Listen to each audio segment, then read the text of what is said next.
एक राजा और रानी रोज सत्संग जाया करते थे। राजा ने महल में एक पिंजरे में तोता पाला हुआ था। तोता एक दिन पूछता है कि राजा जी, आप रोज कहाँ जाते हैं? राजा बोला कि भाई सत्संग में ज्ञान सुनने जाते हैं। तो तोता कहता है, अब की बार सत्संग जाओ तब संत महात्मा से एक बात पूछना कि मैं आजाद कब होऊंगा। राजा सत्संग खत्म होने के बाद संत से पूछता है कि महाराज, हमारे घर जो तोता है उसने पूछा है कि वो आजाद कब होगा।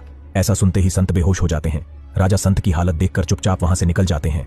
घर आते ही तोता राजा से पूछता है कि राजा जी, संत ने क्या कहा? राजा कहते हैं कि तेरी किस्मत ही खराब है, तेरी आजादी की पूछते ही वो बेहोश हो गए। तोता कहता है, कोई बात नहीं राजा जी, मैं सब समझ गया। दूसरे दिन राजा जी सत्संग में जाने लगते हैं। तब तोता पिंजरे में जानबूझकर बेहोश होकर गिर जाता है। राजा उसे मरा हुआ मानकर जैसे ही उसे पिंजरे से बाहर निकालते हैं तो वो उड़ जाता है। सत्संग जाते ही संत राजा जी से पूछते हैं कि कल आप उस तोते के बारे में पूछ रहे थे ना, अब वो कहाँ है? राजा जी कहते हैं, हाँ महाराज, मैंने देखा कि वो मर गया है, इसीलिए मैंने उसे जैसे ही बाहर निकाला तो वो उड़ गया। तब संत बोला, देखो तुम इतने समय से सत्संग सुनकर भी आज तक सांसारिक मोह माया के पिंजरे में फंसे हुए हो, और एक वो तोता है जो बिना सत्संग में आए मेरा एक इशारा समझकर आजाद हो गया।